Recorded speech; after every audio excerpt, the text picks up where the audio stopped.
अध्याय 2। क्या हमारे आसपास के पदार्थ शुद्ध हैं? इसमें हमने पढ़ा है कि मिश्रण क्या है, फिर मिश्रण के हमने प्रकार पढ़े हैं और उसके बाद से हम लोगों ने इस पर आधारित जो 2 प्रश्न हैं उसके बारे में हमने पढ़ा है। अब आज हम लोग शुरू कर रहे हैं कि विलयन क्या है। तो विलयन 2 या 2 से अधिक पदार्थों का समांगी मिश्रण है। यदि कोई परिभाषा के रूप में यदि हम देखें तो हम इस तरह से लिख सकते हैं कि विलयन 2 या 2 से अधिक पदार्थों का समांगी मिश्रण है। आप प्रतिदिन बहुत प्रकार के विलयनों को देखते होंगे, जैसे नींबू जल, सोडा जल आदि विलयन के उदाहरण हैं। प्रायः हम एक विलयन को ऐसे तरल पदार्थ के रूप में विचार करते हैं जिसमें ठोस, द्रव या गैस मिले हों, लेकिन प्रकृति में ठोस विलयन, मिश्र धातु और गैसीय विलयन वायु भी होते हैं। यानी यहाँ पर विलयन ज़्यादातर हम लोग अपने घरों में जो विलयन बनाते हैं, जैसे चीनी या नमक का पानी में घोल, तो वह भी विलयन है। लेकिन कोई ज़रूरी नहीं है कि एक ठोस हो विलयन में और एक द्रव ही हो। ठोस का ठोस में भी विलयन बनता है। जैसे मिश्र धातुएं जो होती हैं उनका विलयन ठोस से ठोस में होता है, और जो हम सांस लेते हैं ऑक्सीजन, जिस हवा को सांस लेते हैं वो उसमें भी कई गैसें मिली हुई होती हैं, तो वह भी विलयन ही है।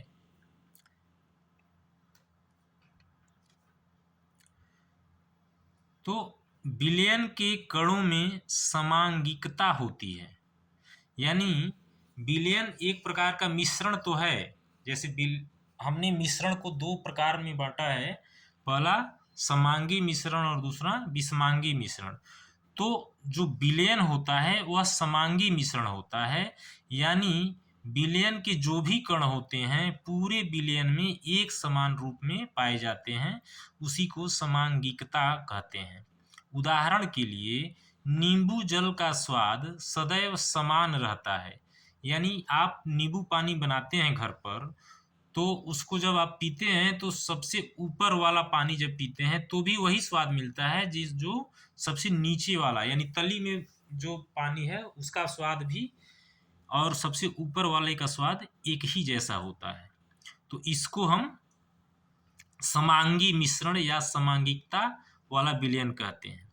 यह दर्शाता है कि इस विलयन में चीनी और नमक के कण समान रूप से वितरित होते हैं। किसी विलयन को 2 भागों विलायक और विलेय में बांटा जाता है। यहाँ पर विलय लिखा है। किसी विलयन को 2 भागों विलायक और विलेय में बांटा जाता है, अर्थात विलयन के 2 भाग होते हैं, पहला है विलायक और दूसरा है विलेय। अब इसमें विलायक कौन सा होता है और विलेय क्या होता है? विलयन का वह घटक जिनकी मात्रा दूसरे से अधिक होती है, जो दूसरे घटक को विलयन में मिलाता है, उसे विलायक कहते हैं। सीधा सीधा यहाँ पर जैसे विलयन यदि हम बनाते हैं, चीनी और पानी का यदि हम विलयन बनाते हैं तो निश्चित तौर पर पानी की मात्रा उसमें ज़्यादा होती है और चीनी की मात्रा कम होती है। तो जिसकी मात्रा ज़्यादा होती है उसको हम विलायक कहते हैं। ये देखिए, जिस विलयन का वह घटक जिनकी मात्रा दूसरे से अधिक होती है उसे विलायक कहते हैं, और विलयन का वह घटक प्रायः कम मात्रा में जो होता है, जो कि विलायक में घुल जाता है, उसे विलेय कहते हैं। यानी यहाँ पर सामान्य रूप से आप विलयन के 2 घटक जो विलायक और विलेय हैं वह क्या होते हैं? विलायक वह होता है जिसकी मात्रा ज़्यादा होती है, और विलेय वह होता है जिसकी मात्रा कम होती है। अर्थात चीनी और पानी के विलयन में चीनी जो है वह विलेय हो गया, उसकी मात्रा कम होती है, और विलायक पानी हो गया उसकी मात्रा ज़्यादा होती है। यहाँ उदाहरण वही दिया हुआ है। चीनी और जल का विलयन एक तरल घोल में ठोस का उदाहरण है। इसमें चीनी विलेय है और जल विलायक है। उसी तरह से आयोडीन और एल्कोहल का विलयन, जिसे टिंचर आयोडीन के नाम से जाना जाता है, इसमें आयोडीन विलेय है और एल्कोहल विलायक है। यानी टिंचर आयोडीन क्या होता है? जिस तरह से हमने जल में चीनी को घोला, उसी तरह से एल्कोहल में हम आयोडीन को घोलते हैं। तो इस विलयन को हम टिंचर आयोडीन के नाम से जानते हैं। इसमें आयोडीन कम मात्रा में होने के कारण विलेय है और एल्कोहल ज़्यादा मात्रा में होने के कारण विलायक है। वातयुक्त पेय वातयुक्त पेय जैसे सोडा जल, कोक इत्यादि तरल विलयन में गैस के रूप में है। जैसे आप लोग जो कोल्ड ड्रिंक पीते हैं, उसमें क्या होता है? तरल जल में वायु का विलयन होता है। इनमें कार्बन डाइऑक्साइड गैस विलेय के रूप में और जल विलायक के रूप में होती है। जो हम लोग कोल्ड ड्रिंक पीते हैं, जैसे कोका कोला या पेप्सी या जो भी इस तरह का है, उसमें जल जो है क्या है? विलायक है और कार्बन डाइऑक्साइड गैस के रूप में उसमें घुला रहता है, वह विलेय है। चौथा उदाहरण है वायु गैस में गैस का विलयन है। हवा जो हम लोग सांस लेते हैं, जिस हवा में हम लोग रहते हैं, वायु में रहते हैं, वह कौन सा विलयन है? गैस में गैस का विलयन है। यह मुख्यतः दो घटकों ऑक्सीजन, जिसमें 21% ऑक्सीजन होता है, और नाइट्रोजन 78% का समांगी मिश्रण है। यहाँ पर आप देखिए कि नाइट्रोजन की मात्रा क्या है? ज़्यादा है। तो नाइट्रोजन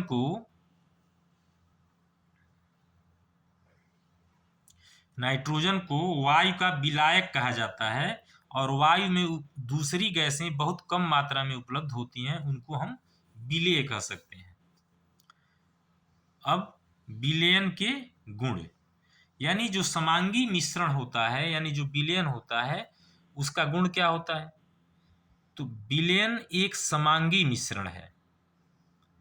दूसरा, विलयन के कण व्यास में, यानी विलयन के कण का व्यास, यदि विलयन के कण को एक छोटे छोटे गोले के रूप में यदि हम इसको मानते हैं, तो उनके कण का जो व्यास होता है वह 1 नैनोमीटर से भी छोटा होता है।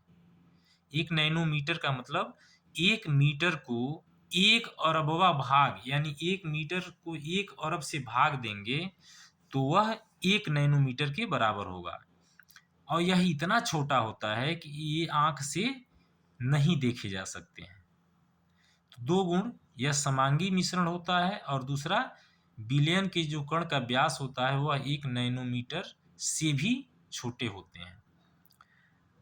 अपने छोटे आकार के कारण विलयन के कण गुजर रही प्रकाश की किरण को फैलाते नहीं हैं। यानी इनका आकार इतना छोटा होता है कि इस विलयन से यदि हम प्रकाश की किरण को प्रवाहित करें तो उनकी किरणों को ये फैलाता नहीं है, इसलिए विलयन में प्रकाश का मार्ग दिखाई नहीं देता है। छानने की विधि द्वारा विलेय के कणों को विलयन में से पृथक नहीं किया जा सकता है। विलयन को शांत छोड़ देने पर भी विलेय के कण नीचे नहीं बैठते हैं, अर्थात विलयन जो है स्थायी होता है। तो यह विलयन के गुण हैं। क्या क्या? विलयन एक समांगी मिश्रण है।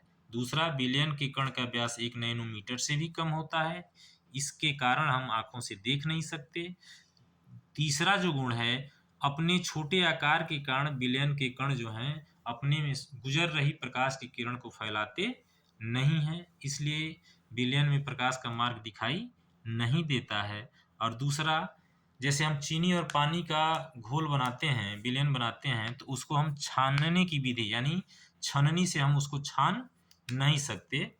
अर्थात और दूसरा चीज़ है कि विलयन को यदि हम शांत छोड़ दें, यानी चीनी और या नमक के घोल को हम शांत छोड़ दें, तो चीनी या नमक नीचे नहीं बैठता है, अर्थात विलयन स्थायी है। अब विलयन की सांद्रता। क्रियाकलाप 2.2 में हमने देखा कि समूह, ये पिछले वीडियो की बात हो रही है, हमने देखा कि समूह अ और समूह ब के पास एक ही पदार्थ के विभिन्न आभाओं के रंगों के विलयन हैं। यानी एक ही पदार्थ है दोनों के पास, लेकिन एक के पास ज़्यादा मात्रा में है और एक के पास कम मात्रा में है। तो जो ज़्यादा मात्रा में उसका रंग दूसरा है और कम मात्रा में है उसका रंग दूसरा है। हम लोग जानते हैं कि विलयन में पृथक पृथक मात्रा में विलायक और विलेय पदार्थ होते हैं। विलयन में मौजूद विलेय पदार्थ की मात्रा के आधार पर इसे तनु, सांद्र या संतृप्त घोल कहा जा सकता है।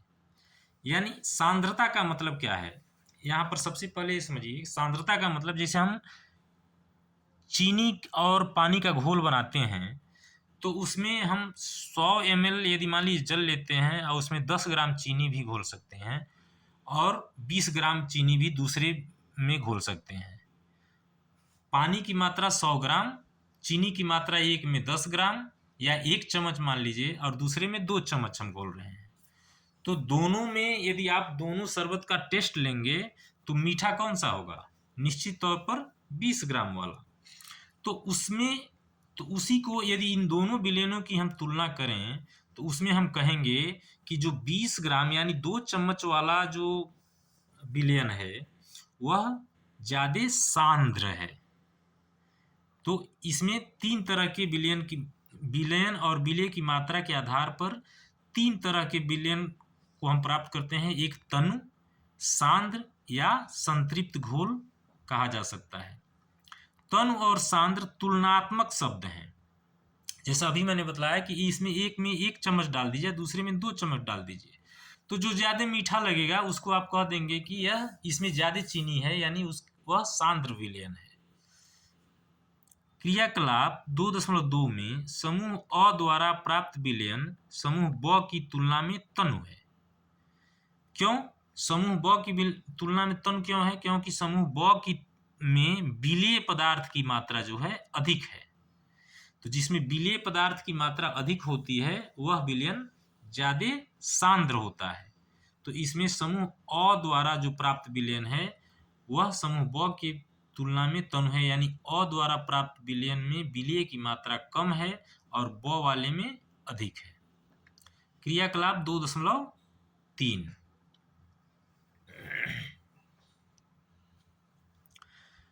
दो पृथक पृथक बीकरों में 50 ml जल लें। एक बीकर में नमक और दूसरे में चीनी अथवा बेरियम क्लोराइड मिलाकर अच्छी तरह मिला लें। एक बीकर में क्या करना है? नमक लेना है और दूसरे में चीनी या बेरियम क्लोराइड लेकर अच्छी तरह मिला लेना है। जब विलेय पदार्थ और अधिक न घुले तब 5 डिग्री सेंटीग्रेड ताप बढ़ाने के लिए बीकर को गर्म करें। यानी ये जो 50 ml हमने जल लिया है उसमें नमक को हम घोलते जाएं और एक स्थिति आए कि नमक घुले ही नहीं, तब हम क्या करेंगे? उस नमक वाले या चीनी वाले घोल को हम 5 डिग्री सेंटीग्रेड तक गर्म करें और पुनः विलेय को घोलना शुरू करें। तो विलेय पदार्थ पुनः मिलाना शुरू करते हैं तो क्या होता है?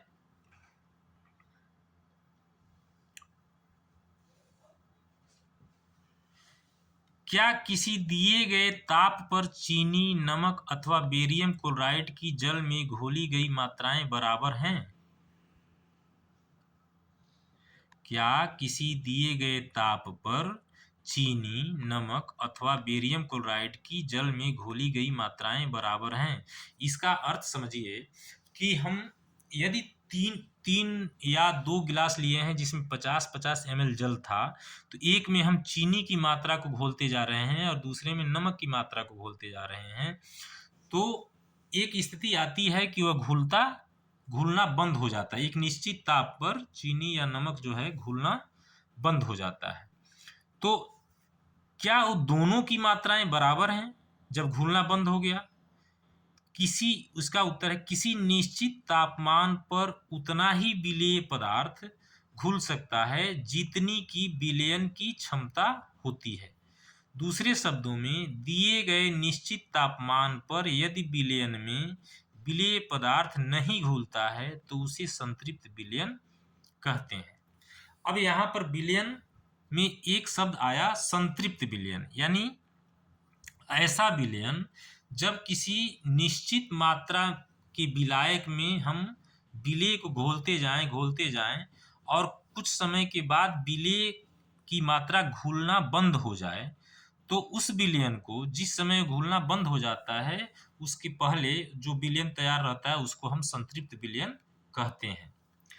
यानी विलेय पदार्थ की वह मात्रा जो इस ताप पर संतृप्त विलयन में उपस्थित है उसकी घुलनशीलता कहलाती है। तो एक शब्द मिला हमको संतृप्त विलयन, यानी संतृप्त विलयन किसे कहते हैं, और दूसरा है घुलनशीलता क्या होती है। तो घुलनशीलता क्या होता है? संतृप्त विलयन में विलेय पदार्थ की जो मात्रा उपस्थित होती है उसी को ही हम घुलनशीलता कहते हैं। यदि एक विलयन में विलेय पदार्थ की मात्रा संतृप्तता से कम है तो इसे असंतृप्त विलयन कहा जाता है।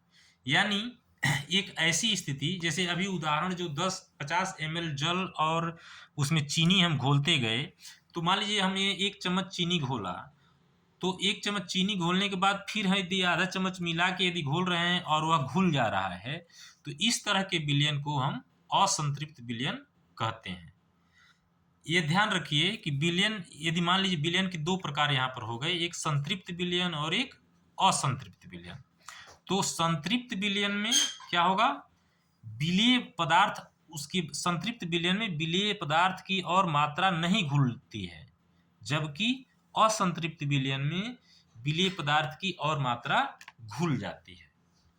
तो जिसमें और मात्रा घुलती है उसको असंतृप्त और जिसमें नहीं घुलता है उसको संतृप्त विलयन कहते हैं। यदि आप किसी विशिष्ट ताप पर एक संतृप्त विलयन लें तथा उसे धीरे धीरे ठंडा करें तो क्या होगा? यहाँ पर हमने एक प्रश्न ये किया कि जब विलेय पदार्थ और अधिक न घुले यानी संतृप्त विलयन हो जाए तब उसको 5 डिग्री सेंटीग्रेड तक बढ़ाने के लिए बीकर को गर्म करें। तो यहाँ पर जब हम गर्म करते हैं तो और अधिक विलेय पदार्थ घुलने लगता है, यानी उसकी संतृप्तता खत्म हो जाती है। ताप बढ़ने पर विलयन जो संतृप्त होता है वह असंतृप्त हो जाता है। और यहाँ पर क्या है? यहाँ पर कह रहा है कि यदि आप किसी विशिष्ट ताप पर एक संतृप्त विलयन लें तथा उसे धीरे धीरे ठंडा करें तो क्या होगा?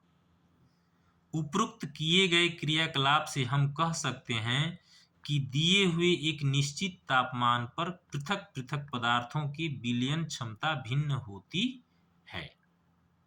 इसका मतलब ये हुआ कि यदि हम ठंडा करेंगे तो उसकी संतृप्तता घट जाएगी, यानी उसमें कुछ विलेय पदार्थ, जब विलयन को ठंडा करेंगे तो विलेय पदार्थ जो होगा वह ठोस के रूप में एकत्रित हो जाएगा, यानी घुलेगा नहीं। तो यहाँ पर जो ये प्रश्न मिला यहाँ पर कि किसी ताप पर चीनी, नमक या बेरियम क्लोराइड की जल में घोली गई मात्राएं बराबर हैं, तो उत्तर यहाँ मिला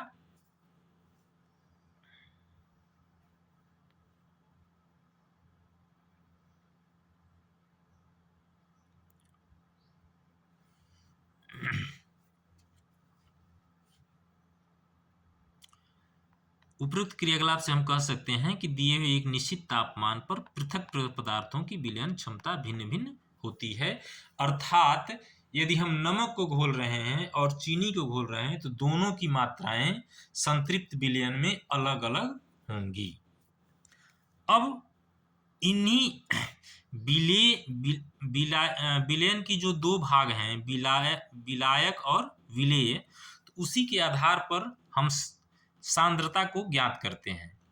विलायक की मात्रा अर्थात द्रव्यमान अथवा आयतन दोनों हो सकता है में घुले हुए विलेय पदार्थ की मात्रा को विलयन की सांद्रता कहते हैं। ध्यान दीजिए, विलयन की सांद्रता क्या होती है? विलयन की सांद्रता होती है कि विलायक की जो मात्रा होती है, चाहे वो आयतन हो या द्रव्यमान के रूप में हो, तो यानी जैसे जल है तो जल क्या है? विलायक है, और चीनी क्या है? विलेय है। तो उसकी सांद्रता ज्ञात करने के लिए हमको विलायक की भी मात्रा जरूरी है जानकारी, और विलेय पदार्थ की मात्रा जानना जरूरी है। तो विलायक की मात्रा में जो घुले हुए विलेय पदार्थ की मात्रा होती है वही विलयन की सांद्रता कहलाती है। यानी जिस कोई भी मात्रा हो, विलायक की मात्रा में घुले हुए विलेय पदार्थ की मात्रा को विलयन की सांद्रता कहते हैं। अब विलयन की सांद्रता को दर्शाने की बहुत सी विधियां हैं, लेकिन हम यहाँ पर सिर्फ 3 विधियों के बारे में चर्चा करेंगे। यहाँ पर सूत्र दिया हुआ है, जैसे द्रव्यमान या विलयन के द्रव्यमान प्रतिशत। सांद्रता की 3 विधियां हैं, द्रव्यमान आब्लिक विलयन के द्रव्यमान प्रतिशत कैसे निकालते हैं, यानी विलेय पदार्थ का द्रव्यमान निकाल लेंगे और पूरे विलयन का द्रव्यमान निकाल के 100 का गुणा यदि कर देते हैं तो वो क्या निकल जाएगा? द्रव्यमान, विलयन के द्रव्यमान प्रतिशत निकल जाएगा। द्रव्यमान के रूप में विलयन के द्रव्यमान प्रतिशत निकालने के लिए पहले विलेय पदार्थ का द्रव्यमान निकालेंगे, उसमें विलयन का द्रव्यमान से भाग देंगे। जैसे यदि पानी आप लेते हैं और चीनी लेते हैं तो 10 ग्राम चीनी मान लिया है, विलेय पदार्थ का द्रव्यमान 10 ग्राम है और विलयन का द्रव्यमान 100 ग्राम है, तो 10/100 गुणा 100 कर देंगे। फिर दूसरा द्रव्यमान विलयन के आयतन प्रतिशत, यानी जो विलयन है उसमें विलेय पदार्थ का द्रव्यमान निकालेंगे और विलयन का आयतन में निकाल के हम 100 का गुणा कर देंगे, तो वह आयतन प्रतिशत निकलता है। यानी वहां पर जैसे अभी आपको बतलाया कि 10 ग्राम चीनी हमने लिया और यहाँ पर 100 ग्राम क्या था? विलयन था, यानी चीनी जिस जल में घुला हुआ है तो टोटल विलयन की मात्रा द्रव्यमान जो था वो 100 ग्राम था। लेकिन यहाँ पर क्या है, अब ml में लेना पड़ेगा, यानी अब 100 ml में यदि चीनी की मात्रा 10 ग्राम है तो 10/100 गुणा 100, तो यह आयतन प्रतिशत होगा। विलयन का जो मात्रा है वो आयतन में निकालेंगे और विलेय पदार्थ की मात्रा द्रव्यमान में निकालेंगे। तीसरा जो सूत्र है वह क्या है? तीसरा जो सूत्र है वह है कि विलयन के आयतन बटा आयतन प्रतिशत, यानी इसमें विलेय भी आयतन है, विलेय का भी आयतन ही निकालेंगे और विलयन का भी आयतन ही निकालेंगे और गुणा 100 कर देंगे। यहाँ गुणा का चिन्ह नहीं दिखा है, लेकिन यहाँ गुणा का चिन्ह लगाएंगे। तो यहाँ पर हमने 3 सूत्र जाना कि यदि द्रव्यमान, यहाँ पर देखो एक ही उदाहरण से फिर से मैं समझा रहा हूँ कि यहाँ पर मान लीजिए चीनी है, तो चीनी का द्रव्यमान 10 ग्राम और विलयन, चीनी जिस जल में घुला हुआ है तो जल सहित चीनी का द्रव्यमान जो है, यानी टोटल विलयन का द्रव्यमान यदि आपको 100 ग्राम मालूम है तो हम क्या करेंगे? विलेय पदार्थ का द्रव्यमान बटे विलयन का द्रव्यमान गुणा 100 कर देंगे तो द्रव्यमान प्रतिशत निकलेगा। दूसरा, आयतन प्रतिशत निकालने के लिए क्या करेंगे? विलेय का द्रव्यमान निकालेंगे, यानी वो 10 ग्राम में होगा और यह मिलीलीटर या लीटर में होगा, ठीक है ना?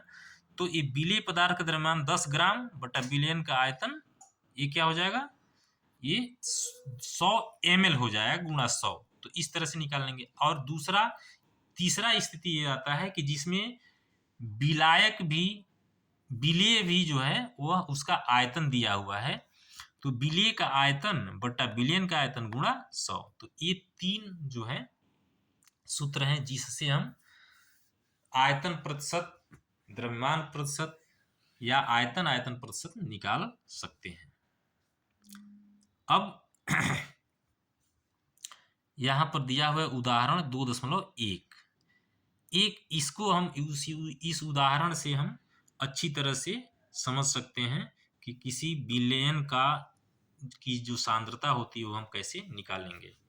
जैसे एक विलयन के 320 ग्राम विलायक जल में 40 ग्राम साधारण नमक विलेय है, तो विलयन की सांद्रता का परिकलन कीजिए। तो यहां पर आप बेटा ध्यान दीजिए कि विलयन किससे बनता है, विलायक और विलेय से बनता है। तो विलायक जो है उसका भी द्रव्यमान दिया हुआ है 320 ग्राम, यानी जल का द्रव्यमान वजन दिया हुआ है 320 ग्राम, और विलेय का भी वजन दिया हुआ है 40 ग्राम। तो कौन सा सूत्र लगेगा, ए वाला सूत्र लगेगा, जो आप यहाँ पर द्रव्यमान बटा द्रव्यमान वाला गुणा 100 कर देंगे। तो देखिए कैसे किया है। हल में विलेय पदार्थ यानी नमक का द्रव्यमान 40 ग्राम, विलायक अर्थात जल का द्रव्यमान 320 ग्राम। तो हम जानते हैं कि विलयन का द्रव्यमान बराबर विलेय पदार्थ का द्रव्यमान प्लस विलायक का द्रव्यमान, ठीक है ना। तो 40 ग्राम और 320 ग्राम बराबर 360 ग्राम। अब वह सूत्र हम लगा देंगे, विलयन का द्रव्यमान प्रतिशत बराबर विलेय पदार्थ का द्रव्यमान बटे विलयन का द्रव्यमान। ये विलायक का द्रव्यमान नहीं, विलयन का द्रव्यमान। तो जो हम यहाँ पर 360 ग्राम निकाले हैं उससे हम 40 में भाग दे देंगे। तो 40 बटा 360 गुणा 100, इसको आप हल करेंगे तो 11.1% आएगा। तो आज इतना ही, फिर अगले वीडियो में मिलेंगे। उसमें हम पढ़ेंगे निलंबन क्या है, निलंबन के बाद निलंबन के गुणधर्म, फिर कोलाइडल विलयन क्या है, फिर कोलाइडल के गुणधर्म पढ़ेंगे।